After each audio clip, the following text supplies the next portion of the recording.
یوں کہہ لے کہ اسے انجوائے کرنے کے لیے یا کوئی حقائق گوئی کے لیے بیان نہیں کرتا۔ یہی وجہ ہے کہ حضرت یوسف علیہ السلام کے واقعہ کے سوا باقی تمام واقعات کو مختلف اجزاء کی صورت میں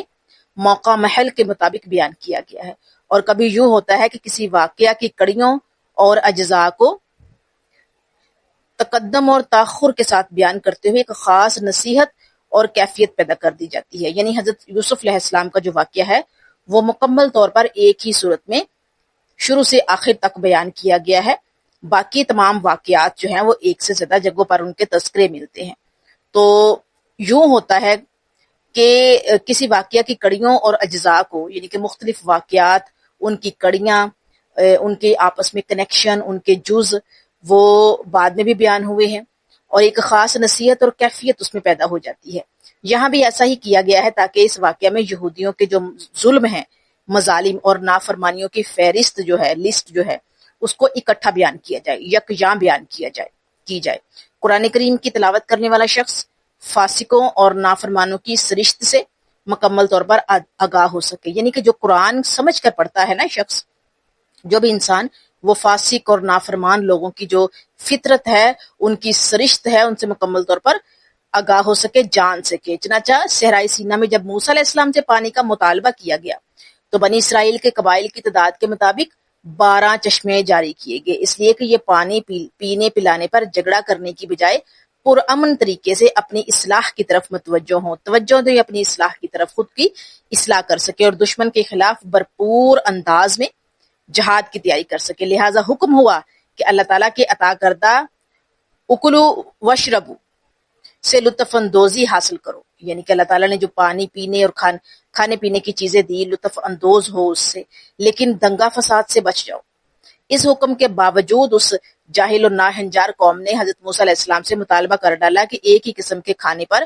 ہم نہیں رہ سکتے، اکتفا کرنا ہمارے لیے ہرگز ممکن نہیں، ہمیں تو زمین کی پیداوار، ساگ، ترکاری، کھیرا، ککڑی، گیہوں، لہسن، پیاز اور دال چاہیے۔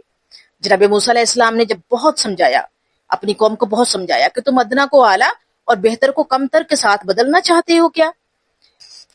تمہیں اعلیٰ عطا کیا جا رہا ہے، ادنا سے اس سے بدل دو گے کیا؟ اور بہتر دیا جا رہا ہے تمہیں، تو کمتر سے بدلنا چاہتے ہو؟ اس مطالبہ سے باز آ جاؤ اور اللہ تعالیٰ کی ناشکری سے بچو، اللہ کا شکر ادا کرو۔ لیکن بنی اسرائیل اپنے مطالبے پر ڈٹے رہے، مصر رہے کہ ہمیں تو جی زمین کی پیداوار کھانی ہے، ساگ، ترکاری، کھیرا کھانا ہے، ککڑی کھانی، گیہوں کھانا ہے، لہسن اور پیاز اور دال چاہیے، ہمیں تو منو سلوا نہیں چاہیے، جو کچھ بھی زمین سے اگتا ہے ہمیں چاہیے۔ تو جب وہ اپنے مطالبے پر ڈٹے رہے، مصر رہے، جس کے نتیجے میں انہیں حکم ہوا کہ شہر میں داخل ہو جاؤ، جو کچھ تم نے چاہا ہے وہ تمہیں مل جائے گا، لیکن یاد رکھنا اللہ تعالیٰ کی نعمتوں کی ناقدری اور ناشکری کی وجہ سے تم پر ذلت اور غربت مسلط کر دی گئی ہے۔ اس طرح وہ اللہ کے غضب اور مسکینی کے مستحق ٹھہرے، کیونکہ یہ بار بار اللہ تعالیٰ کے احکام کا انکار کرنے والے اور انبیاء کو قتل کرنے والے تھے۔ یہی وجہ ہے کہ یہودی ارب پتی ہونے کے باوجود نہ سیر چشم ہوتا ہے اور نہ ہی اس کی ہوس کی آگ ٹھنڈی پڑتی ہے، ماند پڑتی ہے۔ دنیا میں اس قوم کو کبھی قرار حاصل نہیں ہوا، نہ ہوگا۔ کبھی بخت نصر نے دربدر کی ٹھوکریں کھانے پر مجبور کیا، اور کبھی اہل روم نے انہیں اپنے ملک سے نکال دیا۔ سورہ آل عمران آیت نمبر 112 میں وضاحت فرمائی گئی ہے کہ انہیں دنیا میں قرار دو ہی وجہ سے حاصل ہو سکتا ہے: اللہ کے ہو کر رہیں، یا پھر دوستوں کے، یا پھر دوسرے لوگوں کے دستے نگر ہو کر زندگی بسر کرے، دوسروں کے ہاتھوں کی طرف دیکھ کر۔ یہی وجہ ہے کہ بڑی مدت کے بعد یہودی اسرائیل کے نام پر امریکہ اور یورپ کے سیاسی گداگر بلا کر اسرائیل کی ریاست قائم کرنے میں کامیاب ہوئے ہیں۔ اس آیت کے حوالے سے جو مسائل ہیں وہ کچھ یوں ہیں کہ نمبر 1، اللہ تعالیٰ خورد و نوش کی فراوانی عطا فرمائے تو دنگا فساد کرنے کی بجائے اس کا شکریہ ادا کرنا چاہیے۔ اعلیٰ کی بجائے ادنا چیز کی طلب کرنا مغضوب قوم کا طریقہ ہے۔ اللہ تعالیٰ کی نعمتوں کی ناقدری کرنے والے لوگ دنیا میں ذلیل اور آخرت کو سخت عذاب میں مبتلا ہوں گے۔ آگے ہم دیکھتے ہیں اگلی آیت نمبر 61، کافی لمبی آیت ہے یہ۔ وَإِذْ قُلْتُمْ يَا مُوسَىٰ لَن نَّصْبِرَ عَلَىٰ طَعَامٍ وَاحِدٍ فَادْعُ لَنَا رَبَّكَ يُخْرِجْ لَنَا مِمَّا تُنبِتُ الْأَرْضُ مِن بَقْلِهَا وَقِثَّائِهَا وَفُومِهَا وَعَدَسِهَا وَبَصَالِهَا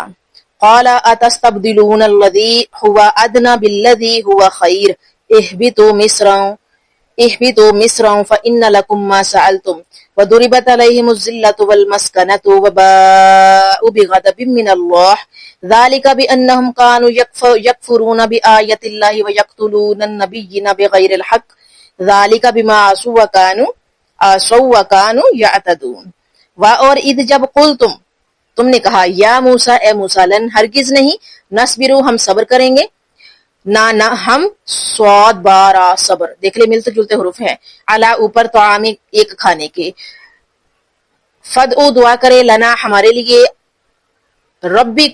کا اپنے رب سے یخرج نکالے لنا ہمارے لیے مما اس سے جو تم بھی تو اگاتی ہے ارض زمین من سے بقلیہ ترکاری و کثائیہ اور ککڑی و اور فومیہ گندم و اور عداسیہ مسور و اور بصلیہ پیاز قالا اس نے کہا اتستبدلون کیا تم بدلنا چاہتے ہو الذی جو کہ ہوا وہ ادنا ہے کم ہے بالذی اس سے جو ہوا وہ خیرن بہتر ہے اہبطوا تم اترو مصرن شہر میں فپس انا بے شک لکم تمہارے لیے ماں جو سألتم تم مانگتے ہو وا اور ضربت ڈال دی گئی علیہم ان پر ذلت و اور مسکنت محتاجی وا اور وہ لوٹے بغضب غضب کے ساتھ من اللہ کے ذالک یہ بے انہم اس لیے کہ وہ کانو تھے یکفرون انکار کرتے بھی آیاتی آیتوں کا اللہ کی وا اور یقتلون قتل کرتے نبیین نبیوں کا وا بغیر الحق بغیر حق کے ناحق ذالک یہ بما اس لیے کہ عصوا انہوں نے نافرمانی کی وا اور کانو تھے یعتدون حد سے بڑھنے والے اور جب تم نے کہا ہے موسیٰ ہم ایک ہی قسم کے کھانے پر بالکل صبر نہیں کر سکتے اس لیے اپنے رب سے دعا کیجئے کہ وہ ہمیں زمین کی پیداوار ساگ ککڑی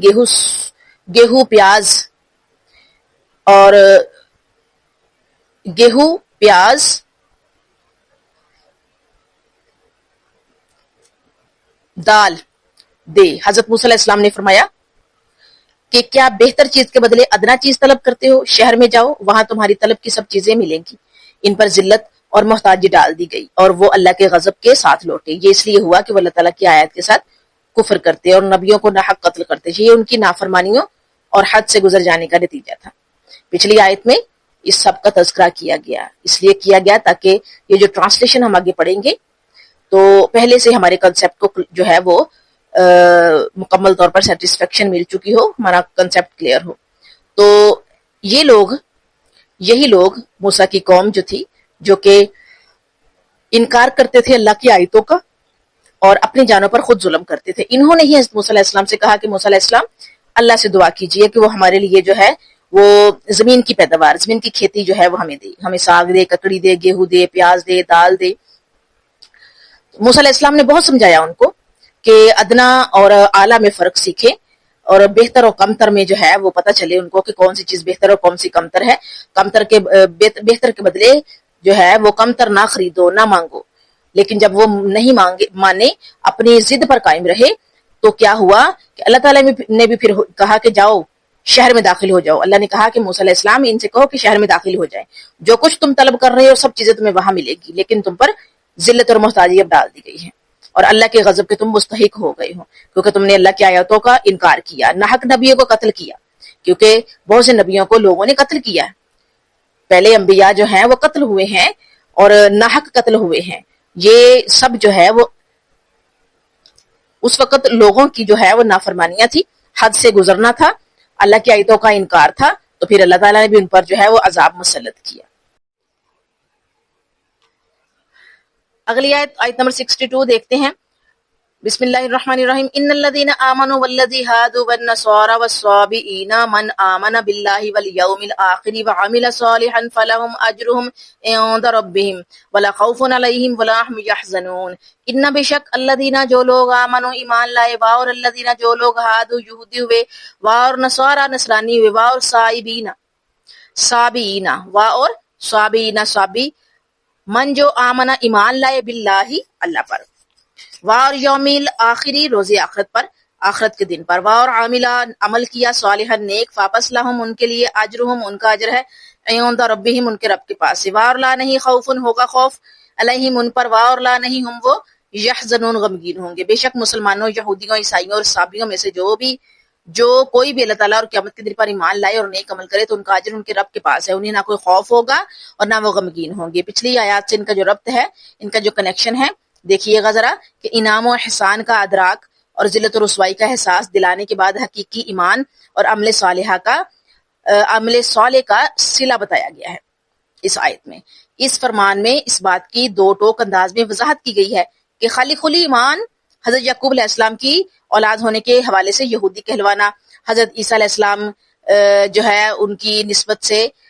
ان کے ساتھ نسبت جوڑنا یا اپنے آپ کو صابی کہلوانے سے نجات نہیں ہوگی۔ نجات تو صرف ملے گی، تو کیسے ملے گی؟ اللہ اور اس کے رسول پر ایمان لانے اور نیک عمل کرنے سے ملے گی۔ اور جو سکون ملے گا، اطمینان ملے گا، جو رزلٹ ملے گا، جو اچھا نتیجہ ملے گا، وہ تو صرف رسول کریم صلی اللہ علیہ وآلہ وسلم کے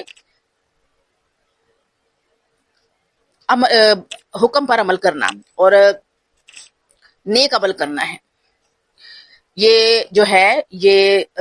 اس قوم کو کہا جا رہا ہے جب حضرت موسیٰ علیہ السلام موجود تھے اس قوم میں، جبکہ ہم نبی صلی اللہ علیہ وآلہ وسلم کے امتی ہیں، تو ہمیں جو سکون ملے گا، ہمیں جو نجات ملے گی، ہمارا جو چھٹکارا ہوگا وہ اپنے نبی صلی اللہ علیہ وآلہ وسلم کی سنت پر عمل کرنا، ان کے حکموں پر عمل کرنا، اس سے ہمیں کیا ہوگا؟ نجات ملے گی۔ تو مفسرین نے صحابی کے دو معنی کیے ہیں، آتش پرست اور بے دین یعنی سیکولر۔ ٹھیک ہے، آتش پرست آگ کو پوجنے والے، یا پھر بے دین جن کا کوئی دین ہی نہیں ہے، سیکولر ہیں وہ۔ بعض لوگوں نے زرتشت مراد لیے ہیں جو نبی صلی اللہ علیہ وسلم کی بعثت سے پہلے کا فرقہ ہے اور ایران میں پایا جاتا ہے۔ ان کا دعویٰ ہے کہ زرتشت بھی اللہ کے نبی تھے۔ اللہ تعالیٰ کے نزدیک ایسے دعووں اور حسب و نسب کی کوئی حقیقت نہیں ہے۔ اس کے حضور قابل قدر اور لائق اجر بات اللہ تعالیٰ پر ایمان لانا اور آخرت کی جواب دہی کی تیاری کرنا ہے۔ یہاں رسالت معاب حضرت محمد صلی اللہ علیہ وآلہ وسلم پر ایمان لانے کا اس لیے تذکرہ نہیں کیا کہ ایک تو ایمان باللہ یعنی کہ اللہ پر ایمان مکمل ہی ایمان بالرسالت اور اس کے تقاضوں سے ہوتا ہے، یعنی کہ رسالت پر ایمان لانا اور اس کے تقاضوں کو پورا کرنا جو ہے وہی اس کا جو ہے وہ ہے تذکرہ مکمل ہوتا ہے یہاں پر، کہ اللہ پر ایمان لانا تو مکمل ہی تب ہوگا جب رسالت پر ایمان لانا ہے اور اس کے تقاضے پورے کرنے ہیں۔ دوسرا، اس سے پہلے بنی اسرائیل کو تو یہی دعوت دی گئی کہ جو کچھ ہم نے اپنے بندے پر نازل کیا اس پر ایمان لاؤ۔ جو لوگ یہ سمجھتے ہیں کہ آدمی یہودی ہو یا عیسائی یا کسی اور عقیدے پر ہو، اس کے لیے صرف اللہ پر ایمان لانا اور نیک اعمال کرنا ہی کافی ہے، ان کی غلط فہمی دور کرنے کے لیے قرآن مجید نے کئی مقامات پر اس بات کو کھول کھول کر بیان کیا ہے کہ جب تک نبی آخر الزماں حضرت محمد صلی اللہ علیہ وآلہ وسلم پر ایمان اور اس کی نہیں لاؤ گے اور اس کی اطاعت نہیں کرو گے، تمہارا ایمان مقابل قبول نہیں ہوگا، مکمل نہیں ہوگا۔ یہاں تک کہ اللہ تعالیٰ نے اپنی محبت کو نبی آخر الزماں حضرت محمد صلی اللہ علیہ وسلم کی اطاعت کے ساتھ مشروط فرما دیا ہے۔ اطیع اللہ و اطیع الرسول۔ سورہ آل عمران کی آیت نمبر 31 میں فرمایا کہ اگر تم میری محبت کے طلبگار ہو تو میرے رسول محمد مصطفیٰ صلی اللہ علیہ وآلہ وسلم کی اتباع کرو، اس سے نہ صرف تمہیں میری محبت حاصل ہوگی بلکہ تمہارے گناہ معاف اور ہوں گے اور تم پر رحم کیا جائے گا، کیونکہ اللہ تعالیٰ معاف کرنے والا اور نہایت مہربان ہے۔ یا ایھا الذین آمنوا اطیعوا اللہ و اطیعوا الرسول ولا تبطلوا اعمالکم۔ سورۃ محمد آیت نمبر 33۔ اے ایمان والو، اللہ اور اس کے رسول کی اطاعت کرو، اپنے اعمال برباد نہ کرو۔ اسی طرح سے مسند احمد کی حدیث ہے، حضرت جابر بن عبداللہ رضی اللہ عنہ بیان کرتے ہیں کہ حضرت عمر رضی اللہ عنہ کے پاس اہل کتاب میں سے کچھ لوگ ایک کتابچہ لے کر آئے۔ حضرت محمد صلی اللہ علیہ وآلہ وسلم وہ کتابچہ نبی صلی اللہ علیہ وآلہ وسلم کے پاس لائے، نبی کریم صلی اللہ علیہ وآلہ وسلم کے سامنے پڑھا اور جس پر آپ صلی اللہ علیہ وآلہ وسلم نے غضبناک ہو کر فرمایا، ابن خطاب، کیا تم اس میں ذوق و شوق اور رغبت رکھتے ہو؟ اس ذات کی قسم جس کے ہاتھ میں میری جان ہے، یقیناً میں تمہارے پاس صاف اور واضح شریعت لے کر آیا ہوں۔ تم اہل کتاب سے جس چیز کے بارے میں بھی سوال کرو گے وہ تمہیں سچ بتائیں، تو تم اس اسلام کو ان کی سچی خبروں کی وجہ سے جھٹلا دو یا ان کی جھوٹی خبر کی وجہ سے تصدیق کر بیٹھو۔ اس ذات کی قسم جس کے ہاتھ میں میری جان ہے، اگر موسیٰ علیہ السلام بھی زندہ ہو جائیں تو انہیں بھی میری اتباع کے بغیر کوئی چارہ نہ ہوگا۔ جی، اس جو آیت کے حوالے سے جو مسائل ہیں وہ یہ ہے کہ قیامت کے دن نجات کا دار و مدار خالی خلی ایمان یا کسی مذہبی نسبت پر نہیں بلکہ نجات کا انحصار سچے ایمان اور صالح عمل پر ہے۔ ایسے لوگ ہی خوف و غم سے آزاد ہوں گے، اور قرآن کریم سے اس کی تفسیر دیکھ لیتے ہیں کہ ہدایت یافتہ لوگ پریشانیوں سے محفوظ ہوں گے۔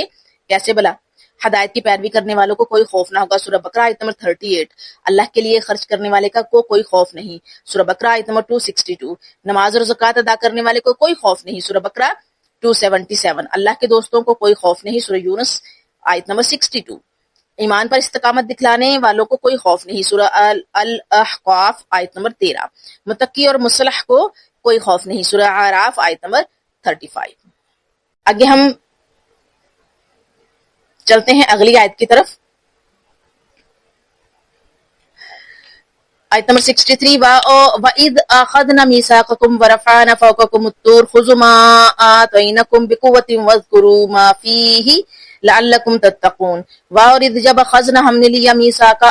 اقرار یا عہد کم تم سے، اور رفعنا ہم نے اٹھایا یا بلند کیا، فوقکم تمہارے اوپر طور تو کوہ طور کو، خذو پکڑو، ما جو آتینا ہم دیا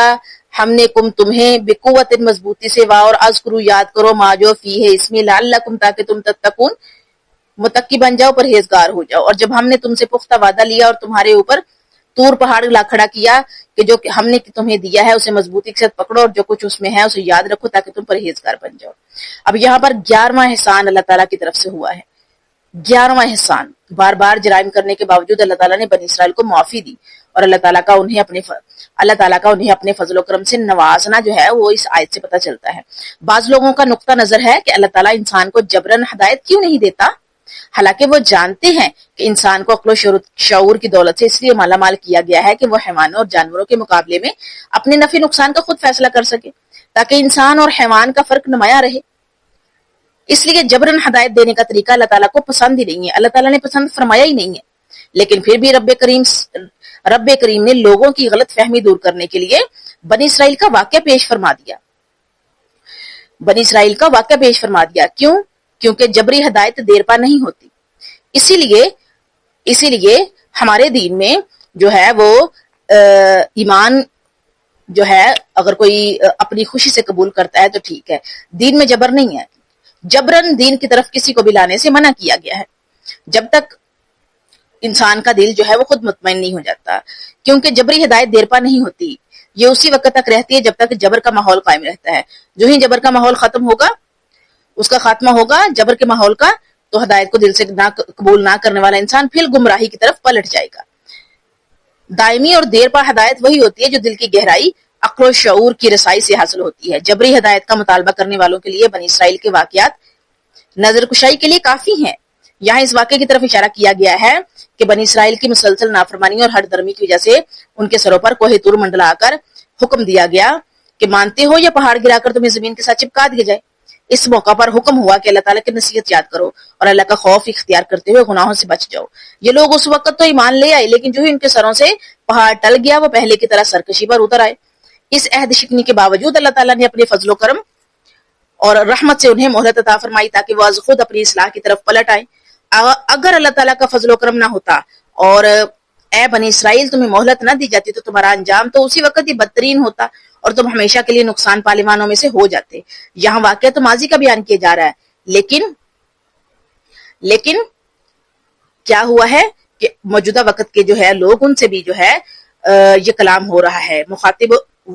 جو مخاطب ہیں وہ آج کا دور بھی ہے اور ہر دور رہے گا۔ اس کے معنی یہ ہے کہ تمہارے اور تم سے پہلے لوگوں کے اعمال ایک جیسے ہو چکے ہیں اور تم اپنے آپ کو انہی کا جانشین سمجھتے ہو اور ان کا دفاع کرتے ہو۔ اگر ان کے سروں پر پہاڑ رکھا جا سکتا ہے تو تم پر عذاب نازل کرنا اللہ تعالیٰ کی قوت و سطوت سے کس طرح باہر ہو سکتا ہے؟ اگر سیدھا کام نہیں کرو گے تو عذاب کے مستحق ٹھہر جاؤ گے۔ اس واقعے سے یہ مسئلہ بھی بیان ہوا ہے کہ ایمان کا دعویٰ کرنے والوں کو جو مسلم اتھارٹی جبرن اسلام کے احکام پر عمل کروا سکتی ہے، اس لیے اسلامی حکومت پر حدود اللہ کا نفاذ فرض قرار دیا گیا ہے۔ جو حکمران اس کا نفاذ نہیں کرتے انہیں ظالم، فاسق اور کافر شمار کیا گیا ہے۔ یعنی یہاں پر جو ہے وہ اسلامی ریاستوں کا ذکر کیا گیا ہے۔ یہاں پر کیا ہے کہ مسلم اتھارٹی جبرن، جو مسلم لوگ ہیں، جو مسلم اتھارٹی ہے، حکومت ہے مسلم، وہ مسلمانوں کو اسلام کے احکام پر عمل کروا سکتی ہے۔ اس لیے اس کے علاوہ دوسرے لوگ جو ہے ان کو قوانین جو ہے اسلام کے ملک کے لیے بنائے گئے ان پر بھی عمل کروا سکتی ہے۔ مثلا جیسے کہ اس میں جو ہے وہ سورۃ مائدہ آیت نمبر 44، 45، 46 اور 47 میں بھی اس کا تذکرہ ہے۔ اب بچوں کو جبرن نماز پڑھانا چاہیے۔ ابو داؤد کی حدیث ہے، حضرت عمر بن شعیب اپنے باپ سے اور وہ اپنے دادا رضی اللہ عنہ سے بیان کرتے ہیں کہ رسول اللہ صلی اللہ علیہ وسلم نے فرمایا اپنی اولاد کو 7 سال کی عمر میں نماز کا حکم دو اور 10 سال کی عمر میں انہیں نماز کی وجہ سے سزا دو اور ان کے بستر جدا کر دو۔ اب اس کے مسائل کیا ہے آیت کے کہ نمبر 1 ایمان کے دعوے دار کو جبرن عمل کروانا چاہیے، جو ایمان کا دعوے دار ہے نا اس کو جبرن عمل کروانا چاہیے، جو ایمان کا دعوے دار نہیں اس پر جبر کرنا ہی نہیں چاہیے، کیونکہ دین میں زبردستی ہے ہی نہیں، اور جو اپنی مرضی سے دین میں داخل ہو گیا تو پھر کیا ہے اس کے ساتھ جبر کیا جا سکتا ہے۔ اللہ کے حکام پر عمل کرنے سے پرہیزگاری پیدا ہوتی ہے۔ اللہ تعالیٰ کے فضل کے بغیر ہر انسان گھاٹے میں ہے، اور قرآن سے اس کی تفسیر کچھ دیکھ لیتے ہیں کہ بنی اسرائیل کے منحرف ہونے کے واقعات جو دیکھتے ہیں کہ نمبر 1 اللہ کے حکام پر عمل کرنے کا وعدہ کرنے کے بعد انحراف کیا۔ سورہ بقرہ آیت نمبر 64۔ اللہ کی عبادت، والدین، قریبی رشتہ داروں، یتیموں اور مسکینوں کے ساتھ اچھا سلوک کرنے، لوگوں کو اچھی بات کہنے اور صوم و صلات کی پابندی کا عہد کرنے کے بعد انحراف کیا۔ سورہ بقرہ آیت نمبر 83۔ یہ انحراف یعنی مکر جانا، تو یہ انحراف کس نے کیا تھا؟ بنی اسرائیل نے کیا تھا، جب ان پر کوہ طور لہرایا گیا تھا، ان پر کوہ طور جو ہے منڈلایا گیا تھا، تب انہوں نے حامی بری تھی اور بعد میں وہ مکر گئے۔ تو نمبر 3 ہے اپنوں کا خون بہانے اور قتل نہ کرنے کے عہد کے بعد وہ مکر گئے، منحرف ہو گئے۔ سورہ بقرہ آیت نمبر 85۔ اور قیدیوں کو رشوت دے کر چھڑانے کی ممانعت کے باوجود باز نہ آئے۔ سورہ بقرہ آیت نمبر 85۔ ہفتہ کے دن مچھلیاں پکڑنے کی ممانعت کے باوجود مچھلیاں پکڑنا۔ سورہ بقرہ آیت نمبر 65۔ جی آگے ہم دیکھیں گے اگلی آیت۔ ثم تولیتم من بعد ذلك فلولا فضل اللہ علیکم ورحمتہ لکنتم من الخاسرین۔ ثم پھر تولیتم تم پھر گئے من سے بعد ذالک اس کے واپس، لولا اگر نہ، فضل اللہ اللہ کا فضل، علیکم تم پر، اور رحمتہ اس کی رحمت، لکنتم من تو تم تھے، سے من سے، لکنتم تم تھے، من سے، خاسرین نقصان اٹھانے والوں میں سے، لیکن تم اس کے بعد پھر گئے۔ اگر تم پر اللہ تعالیٰ کا فضل اور اس کی رحمت نہ ہوتی تو تم پر نقصان اٹھانے والے ہو جاتے۔ یعنی جب ان پر کوہ طور منڈلایا گیا، لہرایا گیا، اور ان سے کہا گیا کہ یہ تمہارے سر پر جو ہے وہ گرا دیا جائے گا، تو وہ ایمان لے آئے، ڈر کر، خوف کھا کر۔ لیکن جب ان کے اوپر سے کوہ طور ہٹا دیا گیا تو انہوں نے کیا کیا، بنی اسرائیل نے کیا کیا، موسیٰ علیہ السلام کی قوم نے، کہ پھر مکر گئے، پھر انحراف کیا انہوں نے، جس کا انہوں نے اقرار کیا تھا۔ تو پھر اللہ تعالیٰ کا اگر فضل اور رحمت نہ ہوتی تو پھر وہ نقصان اٹھاتے اسی وقت ہی، لیکن اللہ تعالیٰ نے ان کو مہلت دی، ان کو زحمت، ان کو جو ہے وہ تکلیف نہیں دی، بلکہ اپنا رحم اور اپنا فضل رکھا، اور ان کے اوپر عذاب نازل نہیں کیا، ان کو مہلت دی تاکہ وہ سدھر جائیں، تاکہ وہ اللہ کی آیتوں سے انکار کرنا چھوڑ دیں، تاکہ وہ اپنے آپ کو سدھار لیں، اپنی اصلاح کر لیں، اپنے نفس کی اصلاح کر لیں۔ تو یہ آیت بھی پچھلی آیت کا ہی پارٹ سمجھیے، لیکن اس کو میں نے الگ پڑھا ہے تاکہ آپ لوگ اچھے سے انڈرسٹینڈ کر لیں۔ تو آج کا لیسن جو ہے وہ یہاں تک تھا، امید کرتی ہوں اچھے سے اس کو جو ہے وہ آپ انڈرسٹینڈ کریں گے، اور اس کے بعد اپنے لیسن کو جو ہے وہ پریپیئر کر کے اپنے ہوم ورک گروپ میں سبمٹ کریں گے۔ تو اچھی سی جو ہے وہ محنت کیجئے اور قرآن کو سمجھیے اور اس کے احکامات کو سمجھنے کی کوشش کیجئے، اور پھر اسے اپلائی بھی کیجئے اپنی زندگیوں میں، اپنے گھروں میں، اپنوں پہ،